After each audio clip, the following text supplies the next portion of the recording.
Hello and welcome here to Varmblog. And hope you're doing well today. We are in our radical engagement series covering Ridhiman Balaji's Identity Politics in America, a review essay. This is a review of Nancy Leong's Identity Capitalist, Olúfẹ Táíwò's Elite Capture, and Touré Reed's Towards Freedom. Which all came out between 2020 and 2022, kind of in response to the build-up to BLM Part 2. R after it. I think Touré Reed's is the earliest, and Táíwò's Elite Capture is the latest. All right. Balaji's been on the show twice, so he's a friend of the show. And he'll be back on the show again. But I wanted to cover this piece. All right. The expression identity politics refers to a tendency amongst individuals to belong to a particular social group, religion, race, ethnicity, gender, sexual orientation, etc., to build exclusive political alliances with members of the same social group, especially as a way of rectifying historical injustices. Asterisk. I think that's a fine definition as far as it goes. It's probably not the only valid definition of identity politics. One of the things about the woke anti-woke wars is these terms are vaguer than we let on.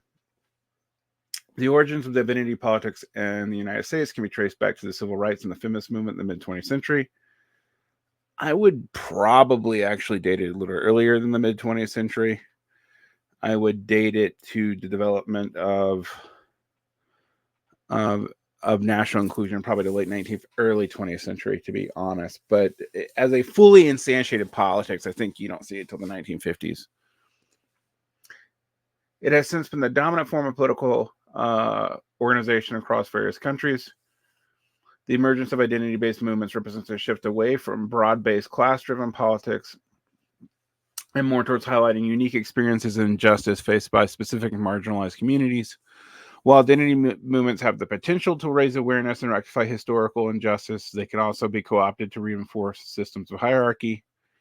This essay imagines three recent books on identity politics: Identity Capitalist by examines Nancy Leong, Elite Capture by Olúfẹ Táíwò, and Towards Freedom by Touré Reed.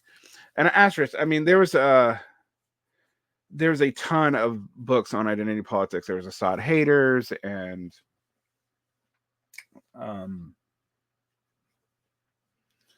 Paez and it's not even getting into like more centrist liberal complainers like Yasha Monk. These books shed light on how social political identities are manipulated by elites and perpetuate existing power structures and defense systems of hierarchies. Such manipulation schools the functional goals of identity-based movements, undermining the pursuit of justice for historically marginalized communities. Yes. I mean, in short, there's still a class politics and racial identity politics. And I will point out that all these are about, to some degree, racial politics. But anyway, after providing readers with a summary of these three books, this essay discusses how each of their shortcomings, criticizing them within the framework of Marxist material conception of history or historical materialism. HM is a framework for analyzing the evolution of social and political economic arrangements in society in relation to the underlying mode of production: slavery, feudalism, capitalism, etc. The theory of historical materialism posits that these elements of societal superstructure are shaped and correspond by the base, i.e. the underlying method of production in a given society. Yeah, although that's kind of vulgar given relations of production are tied into these identities, and they are not. The relations of production build up the base of production, which means it's not part of the superstructure. I talk about this all the time. It's actually a problem in the metaphor. The superstructural elements include tradition, religion, culture, identity, state, family, education, legal system, etc. I don't think all those are superstructural, Ridhiman. And we can get into why. Whereas the basis comprises the forces of production. No, it doesn't. Means of production plus the relations of production. Yes. However, relations of production are tied into family and the legal system and the state at minimum. All right. Which is why, like, this is a feedback loop relationship. And I think that's often missed in trying to reduce this all to the base. So I'm already going to have to say that I think Rid is being a little bit oversimple in what he thinks historical materialism is. But anyway, if racism is understood to be prejudices, attitudes, and beliefs, it and other systems of oppression belong to the capitalist superstructure. Much like religions of belief about superiority and inferiority of races effectively serves as tools of social reproduction by demanding social groups a privileged position. Yes, but racism isn't just to be understood about prejudiced attitudes and beliefs. So this is, which kind of racism are we talking about here? Historical materialism is a useful theoretical tool for analyzing identity formation because it can be used to uncover underlying economic and class dynamics that shape identity groups and their political priorities. Absolutely. Still agree with this, even if I have small caveats on both the over-reduction of the definition and the only looking at one element of race. For example, structural wealth inequality is not part of the superstructure. All right. This in turn allows us to see identity formation as a dynamic, complex process that is interconnected with political economy. Yes. Moreover, recognizing that identities are historically contingent helps us avoid essentialist thinking, which is somewhat prevalent in many identity-based movements. Somewhat prevalent? I would say it's extremely prevalent, despite the fact that everyone's always talking about the social construction of this or that. They don't look at what the social construction means, because the social construction does have a relationship to the base of production. Furthermore, essentialist thinking fails to recognize how individuals form social groups, such as different races or ethnicities, may share similar class positions, an oversight which undermines efforts to build multiracial solidarity by excluding common economic interest and struggles. And one might say that might be why they're so popular right now amongst a certain kind of thinker. Nancy Leong, identity capitalist. Identity capitalist begins with formalizing the concept of identity capitalism. Leong argues that whiteness confers countless advantages to individuals, one of which is the opportunity to benefit from non-white people. Leong argues that in-group members who profit from out-group identities are identity capitalists, suggesting that the efforts to benefit from out-groups are not limited to individual behavior. Institutions controlled by in-groups are also benefit from individuals not being part of the in-group. Leong gives both Donald Trump and Bernie Sanders as examples of identity capitalists. Oh my God. On Sanders, she writes, quote, "He appears uncomfortable when the topic of race arises, usually turning the conversation back to economic rather than explicitly to racial justice." She adds, "Identity capitalism harms both individuals, outgroups, and society as a whole in ways that are significant and serious. And perpetuating and tolerating identity capitalism gives the impression that everything is fine when it's not, and that all of us are treated equally when we're not." Leong also formalizes the idea of identity entrepreneurs, individuals who leverage their identity to their own advantage. She gives the example of Diamond and Silk, two African-American women who openly support the Republican Party and reinforce stereotypes that are superficially harmless but in fact damaging to a group's equal status in society. This is the most liberal shit I've read ever. All right. Leong writes that, quote, "Identity entrepreneurship helps individual members of outgroups, but it rarely helps the outgroup as a whole." She adds that the problem with diversity is not diversity in and of itself, but rather the emphasis on diversity leads to an enhanced incentive for identity capitalism. The book begins with a discussion of how identity capitalism is employed as a business strategy. Professing the value of diversity, quote, "helps to rehabilitate a company's image at the time of negative publicity, the kind that often results when a company is sued. When accused of discrimination, a company generally turns to their professed values and existing numerical diversity as a way of defending itself in the media and in the marketplace." She also says that identity capitalism makes strategic business sense because it is a way of attracting good clients and employees. White people tend to exaggerate their relationship with non-white people. She cites a study that found that, quote, of white students, 92.1% reported having 3 or more close friends of other races, as compared to only 37.3% of black students, 29% of Latina students, and 53.4% of Asian American students. She ends the chapter by writing that while identity capitalism is not new, in recent years is becoming more prevalent and less subtle. The next chapter discusses how American history is drenched with identity capitalism.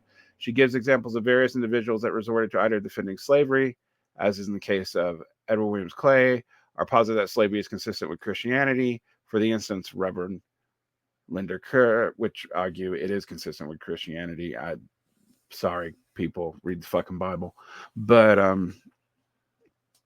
or to argue against racial integration would be to undermine black cultural traditions, such as Sawyer Neale Hurston. Leong also discusses female anti-suffragists, white, wealthy female elites who argued that suffragette wasn't undesirable because it would undermine the privileged status of women. That was even common in the socialist movement. Leon suggests that female anti-suffragists engaged in identity capitalism because they used their identity as women to argue against giving women the right to vote. Leon ends the chapter by writing that identity politics has become more salient during the Trump presidency, as Trump used crude and crash forms of identity politics to affirm white Americans' perception that their status was being threatened. Honestly, it was a lot bigger than just affirming white Americans that their status was being threatened, which is why the Trump coalition keeps on expanding in a multiracial direction, despite its obviously racialized and racist rhetoric. This book sounds liberal as fuck. All right. In the third chapter, Leong discusses how members of an in-group, such as white Americans, are constantly seeking absolution from bigotry. I don't know why. She writes that white Americans are deeply anxious and insecure about their relationships with those in the out-group. Yes, that's true. She discusses the idea of social capital, writing that in-group members typically invest in relationship with out-group members because they expect something in return. Actually, when do people not expect something in return for a relation? Like, what the fuck is this assumption? I'm going to come back to that. That as a critique is strange. Now, you can talk about the cynicism of right people really wanting to show their multicultural diversity, and it is cynical. Like, it's deeply cynical. But the idea that it would just be a one-way benefit is bizarre. Leong argues that the desire for social capital explains why white identity capitalists pursue the appearance of diversity through relationships and other affiliations. She also discusses the concept of signaling. To improve their status, members of the in-group tend to signal to out-group members to demonstrate their egalitarian beliefs. So do out-group members. Like, as basic sociology, this seems to be like both obvious and incomplete.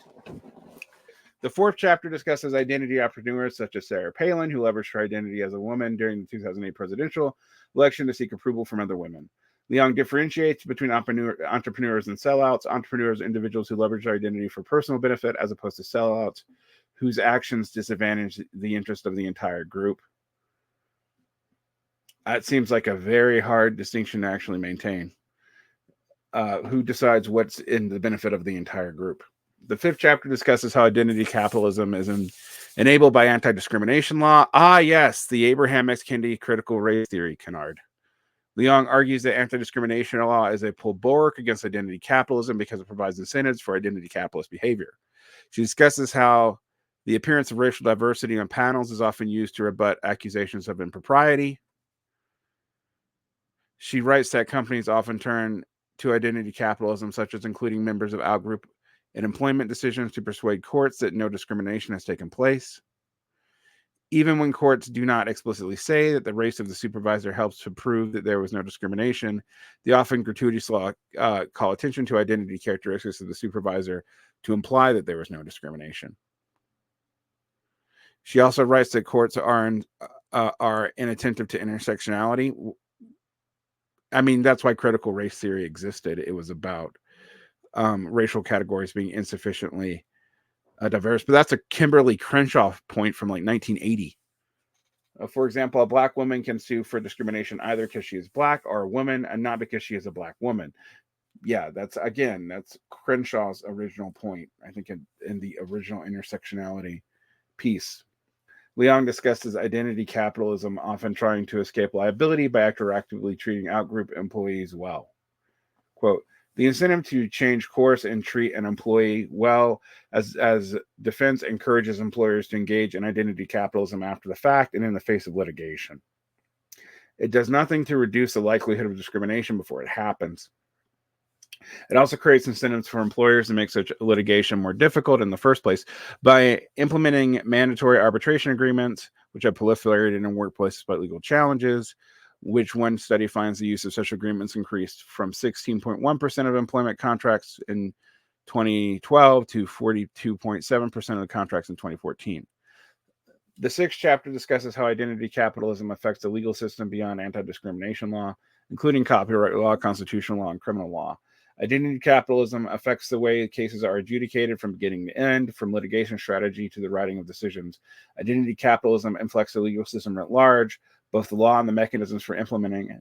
It starts at the beginning with strategic sections of plaintiffs to bring particular claims. I love how like identity capitalism is defined here, because it weirdly actually doesn't seem to have that much to do with capitalism. It has to do with a lot of bureaucratic protectivism. Anyway, she gives the example of Students for Fair Admissions, an organization which sued Harvard, claiming that the admissions process discriminates against Asian Americans. Leong, identity capitalism in the plaintiff section allows white opponents of affirmative action to reframe their opposition as racial justice issue. That's just recuperation, Leong. That's sorry. They no longer come out and say that they don't like affirmative action because it threatens the racial status quo. No, it doesn't. Let's just go. Honestly, like the affirmative action over elite schools things is one of the funniest fucking things I've ever heard in my goddamn life. Like the amount of people of color that it helps is so tiny, it's not even funny. However, the amount of people who write about it, who are benefited from it, is probably fairly high. Right. Which is not to say that there was no place for affirmative action in the history of American law. It's just it got reduced to that in ways that even standard liberals see today. It's interesting reading this now.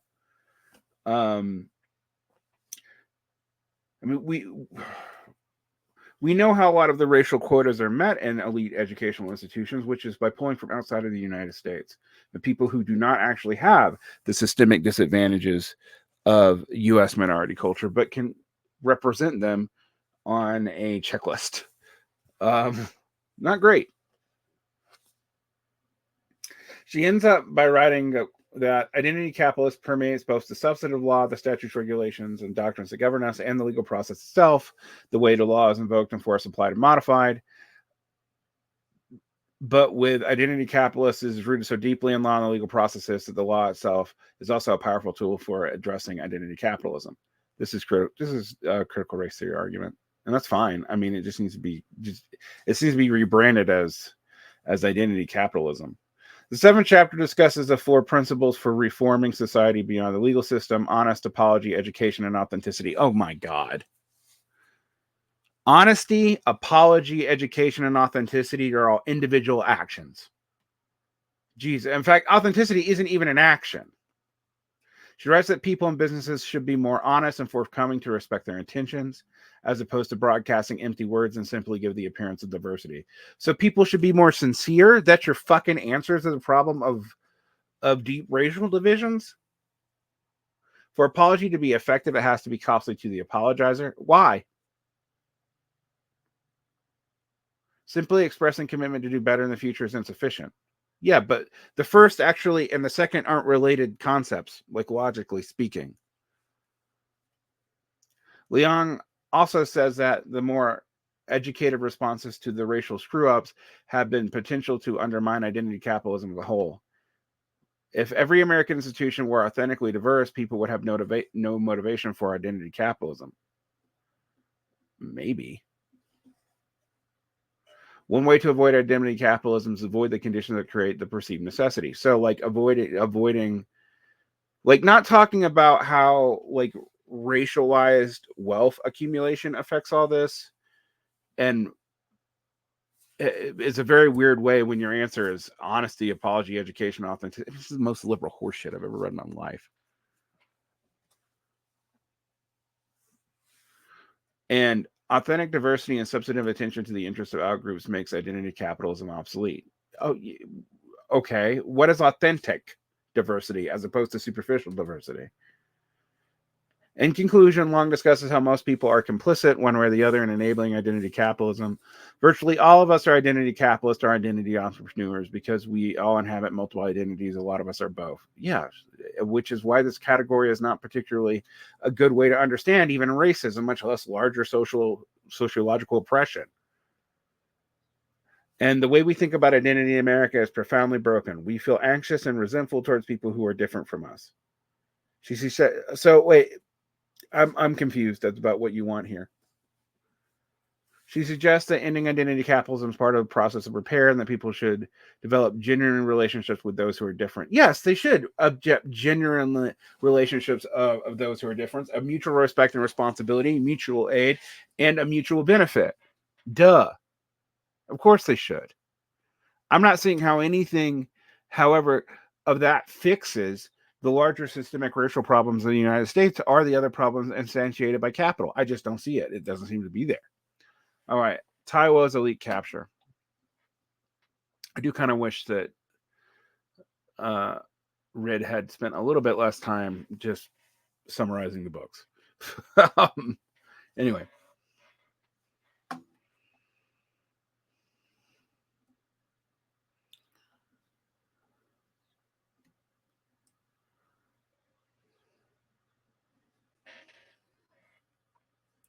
Elite capture starts with a discussion on how 3 police shootings of African Americans in the year 2020. It's a relatively quick succession. Breonna Taylor, George Floyd, and Tony McDade led to an unprecedented protest across the United States with 26 million individuals participating in one way or another. Tyro discusses how various institutions across the U.S. quickly began exploiting these protests immediately. For example, the CIA initiated the Humans of the CIA recruitment program, which honestly, I'm just going to say here, that was implied in BLM from before the 2020 reckoning. I've listened to Black Lives Matter speakers in Utah come and speak to charter schools in here to talk about the need for the diversification of the FBI.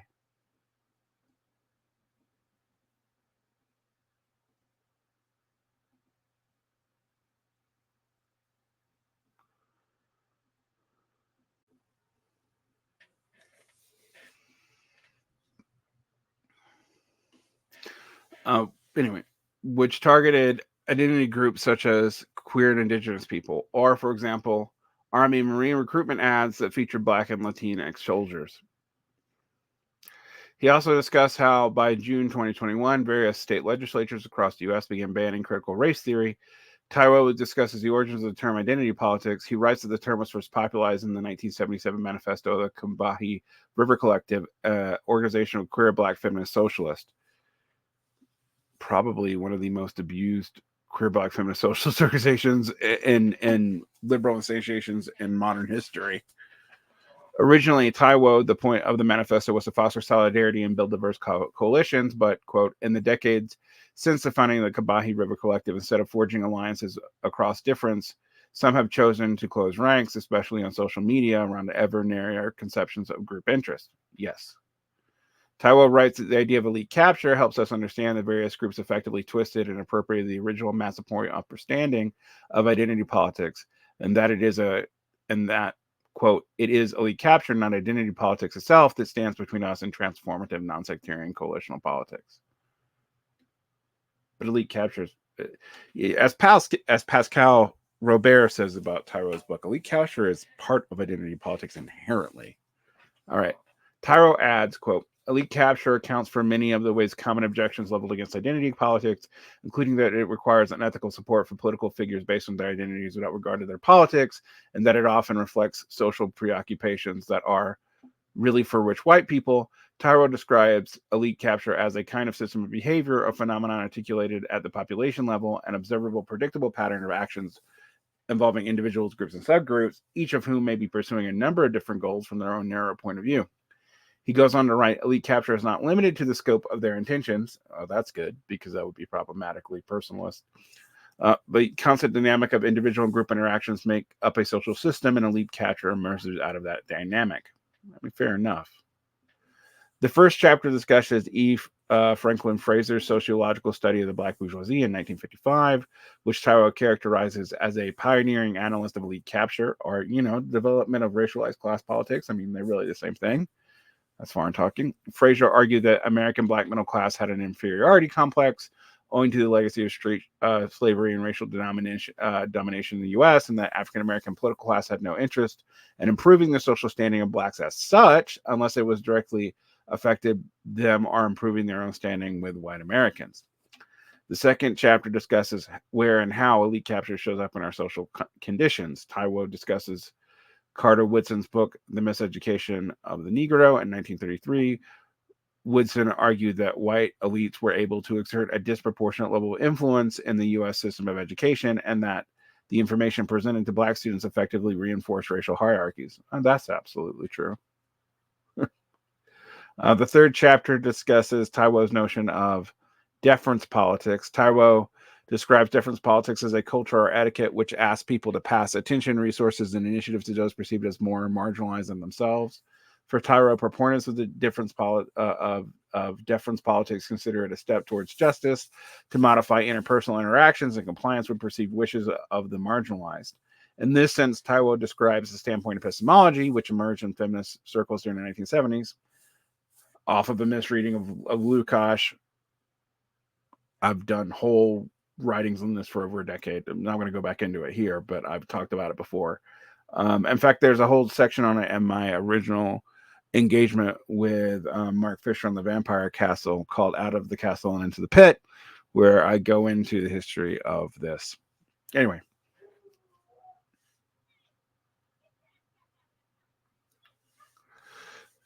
Táíwò argues that deference politics is not very helpful because it fuses the elite capture of identity politics. The fourth chapter discusses Táíwò's alternative to deference politics, which he calls constructive politics.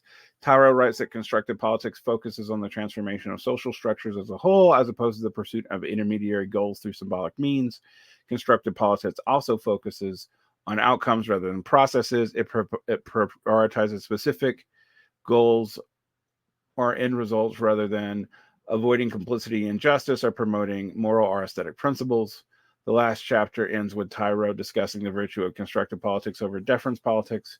A constructive program does not ask us to ignore our own interpersonal, symbolic, or material needs, even though it does ask us to be disciplined about how we relate to those needs of struggle and of the scores of people and generations not immediately present. Táíwò notes that constructive politics is demanding and that it requires societies to deal with problems collectively. I wonder if Rid organized this from most to least problematic. I don't know.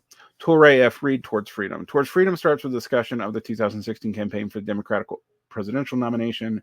Reed writes that Hillary Clinton represented a corporate ring of the Democratic Party, as opposed to Bernie Sanders, who reaffirmed the public good framework, establishing the New Deal, and carried throughout the post-war period that was crucial to both the exponential growth of the American middle class and the modern civil rights movement. Yeah, aka we can have our Fordism back. During the time of the New Deal, 1933 to 1938, American workers won a number of concessions from capital, including the National Labor Relations Act, the Social Security Act, the Fair Labor Standards Act, and other legislation such as the right to collective bargaining, insulation from financial hardship wrought by termination, workplace injury, or the loss of the wage earner, a 40-hour work week, and increases in the minimum wage. Read. In the same decade, the Federal Housing Administration would create long-term mortgages, making homeownership possible for most white workers in the first time in the industrial era.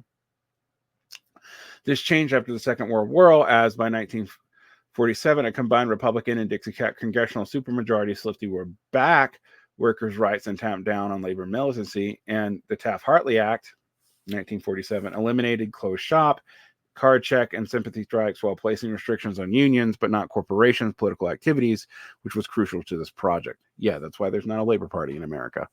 He writes that the situation improved during the Keynesian consensus, 1960s and mid-1970s, but that Ronald Reagan and Margaret Thatcher did away with the public interest model of government, as ushered in the new era of conservative neoliberal orthodoxy. And my issue with Touré Reid on this is he basically has the same vision of this as David Harvey, which sees all this as just a political project, which I don't think it is. But anyway, he characterizes Sanders as an outsider candidate, kind of, while writing that his primary challenge to the left identitarian backlash, which revealed, quote, a deeply rooted reactionary tendency and contemporary liberal discourse related to race and inequality. He goes on to write that many progressives, including African Americans, dismiss the utility of Sanders' platform for Black Americans, Medicare for all, college for all, etc., while characterizing his agenda as class reductionist and coalescing around a left identitarian political formations. Moreover, in order to shore up support amongst Black voters, the Clinton campaign grossly mischaracterized the implications of the policies put forward by Sanders, such as taxpayer-funded free higher education, and by using identitarian constructs to deflect attention from the full implications of their commitment to market-friendly neoliberal policies. Furthermore, Clinton herself deployed the language of structural racism and intersectionality to obscure the impact of her husband's legislative agenda on disproportionately Black voters. Absolutely true.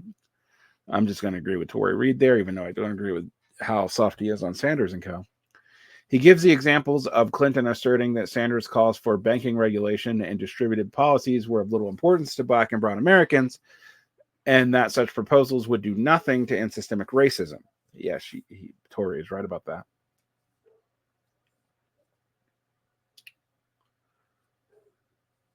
Instead, she claims mass incarceration was the root cause of the subprime mortgage crisis. This despite the fact that African Americans have historically been overrepresented victims of predatory mortgage lending, and that mass incarceration of African Americans has been the direct consequence of laws enacted by Bill Clinton. Reid correctly points out that the regulation of the banking industry would do a lot to address racial disparities. Yeah, that's a lot of the racial wealth gap is tied into housing and banking. While the potential of elimination predatory lending altogether, eliminating predatory lending altogether, he writes that other Democratic Party members such as Joe Biden and Kamala Harris have also strategically used racial identity politics to shore up the support of Black voters. Absolutely, and they doubled down on it, and it's not working for them anymore. But that was their strategy until 2022, anyway. The first chapter discusses various social welfare programs that have been enacted during the New Deal. Reid acknowledges that the New Deal programs were marred by discrimination, but, quote, millions of African Americans benefit from New Deal initiatives, sometimes in greater proportion than their share of the general population, even if they were underrepresented in relation to their need. That's true. He gives the example of the Norris LaGuardia Act, which, as well as the National Labor Relations Act, both of which he argues transformed not just the workplace, but American democracy. He writes that such legislation, quote, encouraged political militancy among Black activists who came to identify mass protests as a responsibility of citizenship. Yeah, something that we had not done well with in lieu of it. And he discusses how left liberal politics and what shaped the New Deal eventually culminated in the A. Philip Randolph's March on Washington movement, which called for FDR to address the discrimination against African Americans in the workplace. In the second chapter, Reid discusses the concept of ethnic pluralism and shows how it shaped the post-World War II discussions on American democracy, Black politics, and racial liberalism. Reid criticizes constructs like the underclass ideology and how they displace class-based analysis of race and inequality by reifying culture, uncoupling the social relations from their proximate environmental influences. He writes, underclass ideology roots poverty and alleged cultural deficiencies of the poor. Diversity-centered calls for access to employment and educational opportunities presume members of the underrepresented group possess unique cultural traits that might add value to the workplace. Our classroom and intersectional political analysis often presume that politics are informed by discrete identity group affinities that operate independently of material circumstances. Reid argues that the post-war tendency to divorce racial inequalities from the political economy and to place race or ethnicity at the center of discourse on inequality dates back to the writings of Oscar Hanlon and the Black Power movement. While ethnic pluralism explicitly rejects race science, it also disregards political economic interpretations of inequity. He writes, Yeah, and we definitely see that in the Leong book. He writes, while New Deal communists, socialists, and liberals situated both racism and racial discrimination within the larger context of capitalist labor and social relations, white liberals during the following World War II tended to treat racial inequality as a moral dilemma. Yeah, that's true. In other words, liberals came to see racism, the belief in the immutable biological group hierarchies, as contradicting the nation's fundamental commitment to basic equality of individuals. Reed argues that ethnic pluralism is an essentialist framework that understates or ignores the influence of political, economic, or regional diversity over Black identity, and that it overstates race, ethnicity, efficacy as an organizing tool. The third chapter discusses the Moyen report offered by Daniel Patrick Moyen, Assistant Secretary of Labor under Lyndon Johnson. Reed writes that the report represents the Johnson administration's embrace of culturalist conception of inequality, since the report argued that rampant social pathology among poor Blacks was a product of structural inequities or cultural deficiencies of poor African Americans themselves. Reed argues that the Moyen report, to synthesize a cultural and structural analysis of poverty, revealed a conception of structure rooted not in political economy, but in ethnic pluralism. The Moyen report played a huge role in shaping the Johnson administration's war on poverty program. It did, unfortunately. Reed argued that it embedded institutional structuralism and that the main purpose of the Johnson program was to address the character deficiencies of African Americans. He writes that Johnson rejected the kind of redistributive policies advocated by such individuals as Killingworth, Harrington, Randolph, Rustin, and Kaiserling, whom he identifies as economic structuralists who viewed poverty through the lens of political economy and therefore regarded redistributive programs as public works and job training as the most effective way to address poverty. The fourth chapter criticizes Ta-Nehisi Coast's case for reparations and the Obama presidency. Reed writes, rather than providing policy prescriptions that might redress the material sources of racial disparities, then race reductionism that informed the Obama's post-racialism and informs Coates' reparations agenda aids and abets a liberal politics that has been complicit in a decades-long wage stagnation and widening material gulf that separates the nation's haves from its have-nots, whatever their race. Reed points out that Coates' critique of the New Deal centers around two issues: the exclusion of disproportionately Black agricultural workers from the Social Security Act, the SSA, and the explicit exclusion of Blacks from the Federal Housing Administration, FHA, and Veteran Affairs, VA, mortgage policies. Reed argues that Coates' first criticism is problematic because the majority sharecroppers, tenant farmers, and mixed farm laborers and domestic workers in the early 1930s were white. Although Blacks were overrepresented, whites accounted for 74% of all workers excluded from the SSA coverage. Yeah, that's absolutely true. Reed argues that SSA's exclusion of the agricultural and domestic workers reflected a convergence of political and economic issues rather than right prejudice, as Coates suggests. On the FHA and VA mortgage policies, Reed acknowledges that these policies discriminated against Blacks, but he criticizes Coates for attributing housing discrimination to right prejudice. Reed argues that the desire to discriminate against Blacks was driven by post-war Keynesian consensus, supported by both the Democrats and the Republicans, to spur construction boom and to stimulate microeconomic growth. I'm not sure that actually makes a lot of sense. I'm not sure I agreed with them on that, and I read the book.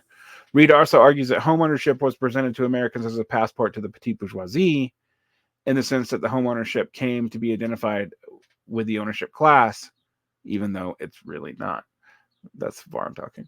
Finally, Reed writes that homeownership was viewed as a way of curtailing labor militancy and suppressing union activity. Well, it worked. In conclusion, Reed discusses left identitarians' embrace of race reductionism during the Trump presidency. Quote, if Sanders' insurgency have galvanized the centrist Democrats to coalesce around the fundamentally conservative race reductionist framework, Donald Trump's victory over the Secretary Clinton also encouraged the mainstream Democrats to double down. He goes on to write that race reductionists are not simply circumspect about the kind of redistributive policies that would get Black and brown people disproportionately, though not uniquely. They are dismissive of it, if not outright antagonistic to such policies. I mean, think about Abraham X. Kendi saying that even if policies help Black people, if they weren't aimed at helping Black people, they were still effectively racist. He criticizes both Obama and Coates for putting forward incentives such as reparations, which complements neoliberalism's market-friendly anti-welfare state policies, quote, while offering poor and working-class African Americans cathartic, symbolic or rhetorical wins as alternatives to substantive improvements in their material lives. Reed argues that the reified notions of race and racial attitudes are the basis of the appeal of the political and infeasible and misguided projects like reparations, and that what has generated the swell of provocatively reactionary thought pieces and tweets to seek to explain why minimum wage, Social Security, and Medicare for all is supposedly racist. Yeah, I do remember that time period that we've already forgotten about, even though it was less than 4 years ago. And finally, Reed writes that there is no question that too many Americans harbor racial prejudices. However, those of us who want to eliminate contemporary Black poverty and inequality must insist on addressing material sources of poor, even working class African Americans' disadvantage. Interhistorical materialism.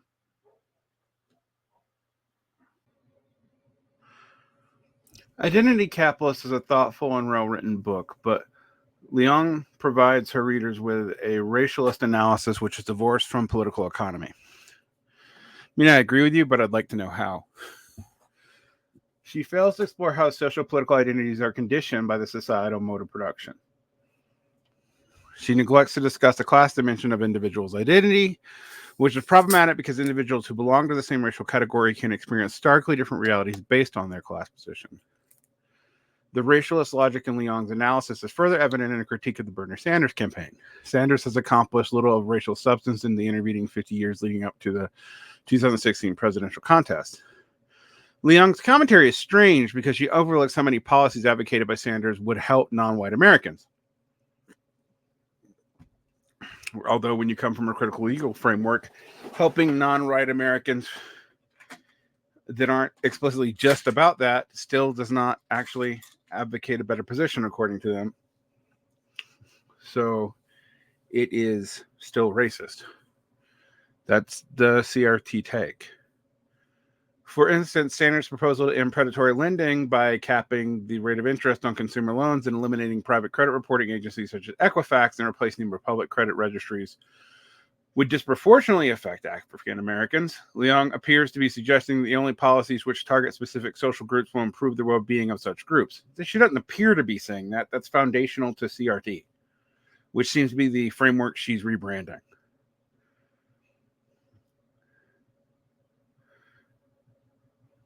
Perhaps the most notable shortcoming in Leong's analysis is her failure to acknowledge the existence of the American liberal pro-capitalist Black political class, absolutely, or any of the racialized pro-capitalist classes, the faction of which African American community which embraces identity politics not merely as a strategy for social justice, but also as a way of preserving their own privileged position within American capitalism. She only recognizes this as a problem, I think, when she's talking about like racial entrepreneurialism or but she doesn't recognize that liberal versions of this definitely exist, which also aim to piggyback on prior experience. And we must remember, for a lot of people in the upper classes who are of color or of some kind of marginalized social status, that their marginalization of their social status is the primary form of oppression that they seek. So it would stand out to them, as opposed to people further down the class scale who definitely experience the racism, but also experience other significant blocks. And this is backed up by pew poll after pew poll. All right, that's how this kind of breaks down. A significant issue with Táíwò's elite capture lies in its foundational concept, elite capture, which he uses to analyze how identity politics is co-opted. The concept struggles to fit within Marx's theoretical apparatus, especially in questions about the dynamics of exploitation between elites and non-elites, and whether or not elites appropriate class surplus value in a manner Marx describes. The concept of elite comes up in conflict theory and the Italian school of elitism. Capture, on the other hand, has its origins in capture theory, commonly studied in economics. I would say, which goes back to the German historical school, and specifically Max Weber. I would just add that to this. Stigler famously applies capture theory to examine how regulatory agencies are captured by various special interests. Opportunity capture is a big thing in sociology. The framework is also used to explain how corruption, political clientelism, and misallocation of public resources, such as how foreign aid is captured by powerful groups in developing countries. There are several issues with Táíwò's uses of the term elite capture. First, the term elite is class neutral concept. Elites are typically thought of as individuals or groups who are high status, the most powerful, the best educated, and are best trained group in society. They act together to protect their own interests and to share a common culture. Elites press the ability to determine the trajectory of society, as well as the conditions under which members of society exist and function. Non-elites include ordinary citizens, regular people who are less powerful, lower status, and or not wealthy as elites.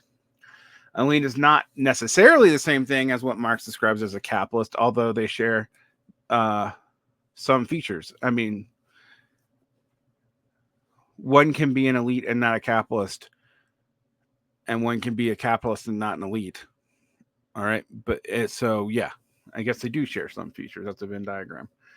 A capitalist, in Marx's understanding, is an individual who purchases workers' labor power and uses it to produce commodities. Yes. They also need to own their own means of production in addition to purchasing others' labor power, though. Strictly speaking, some workers can be hypothetically considered to be elites, while some capitalists may not qualify. Absolutely. Beyond the issue of alignment, Táíwò's analysis suffers from similar issues as long as Táíwò abstracts discussion of race and identity from capitalist production and political economy. Yeah, although not as significantly as Leong does, actually. Reed presents a strong critique of the Obama-Clinton corporate ring of the Democratic Party and towards freedom. Reed is the only individual of the three who employs a historical materials analysis for its examination of identity politics.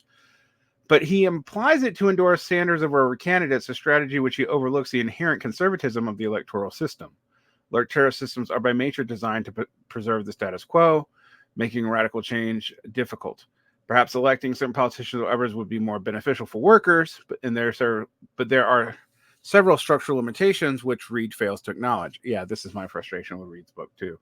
He also seems to think that you could turn the clock back on Fordism. The most well-intentioned elected official might find their political agenda stymied by various interests in the legislative deadlock or by funding, depending on what level they're at. Only the federal level has anything like currency sovereignty. Everybody else is going to be dealing with bonds and bond binds and stuff like that, and the tax base, et cetera, et cetera. Moreover, electoral politics inherently requires compromise for appealing to a broad electorate. This leads candidates watering down their agendas to gain electoral viability, ultimately moving away from their radical objectives. Finally,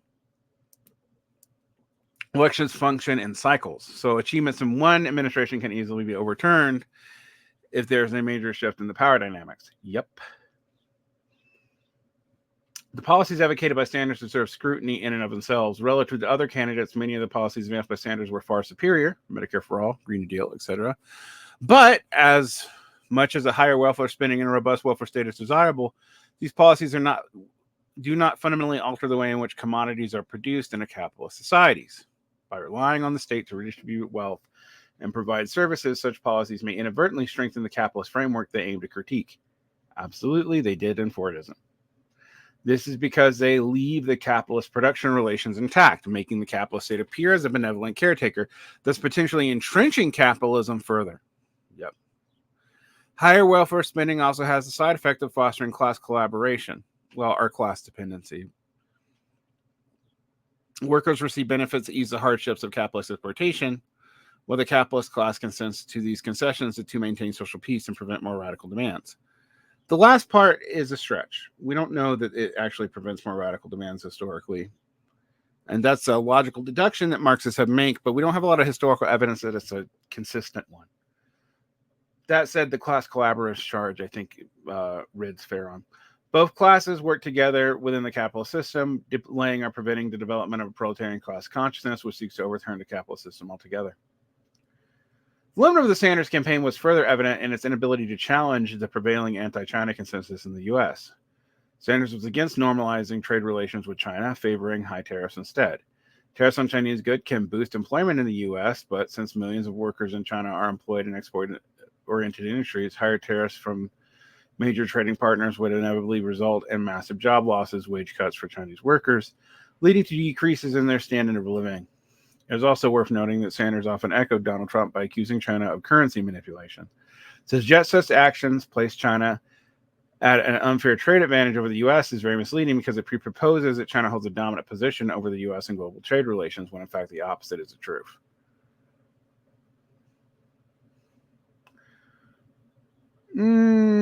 I wouldn't say the opposite is the truth, but I would say that U.S. has longer established power relations and labor arbitrage. Overall, an examination of 3 books reveals many critics of identity politics fail to root their analysis in historical materialism. Yeah, they don't claim to. To be fair, this is asking them to do something they didn't do. And to the extent they do, the analysis used to defend politicians with an outwardly socialistic orientation. Both Leong and Táíwò failed to historicize whiteness and blackness, providing their readers with trans-historic conceptualizations of these concepts. Yep. And actually, Abraham X. Kendi is superior because at least his early work does attempt to historicize those concepts. So I'll give him a little bit of credit. But in defending the Sanders campaign, Reed, on the other hand, succeeds in applying the theory of historical materialist analysis to racial identity politics, but in defending the Sanders campaign, he overlooks ways in which Sanders reinforce capitalist production relations and U.S. primacy in the global arena. I mean, I agree with most of this. I think Táíwò's elite capture is both interesting and problematic because it just denies that those dynamics are going to always be there. Leong's answer is so individualistic, it's almost irrelevant. And both Reeds, also Adolf is guilty of this, really still conceive of their politics within the limits of the Democratic Party, despite all the wise critiques they make of the major centrist wing's cynical use of identity politics, unquote, to maintain power and to tamp down on class criticism. Overall, a decent read. I've read 2 out of 3 of these books already myself. Both Reed's and Táíwò's I've read. I have not read Leong, and after this, I don't know why I would. But I have read other critical race theorists, including Crenshaw and D'Angelo and X. Kendi, etc. We seem to be past that moment now, and the Democrats no longer find it useful to utilize. So we'll see where it all goes. Like and subscribe, hit the bell if you want more analysis of articles like this one. And also, read Balaji's work. Ridhiman is a good dude. You can check out 2 past episodes with him if you wish. Take care.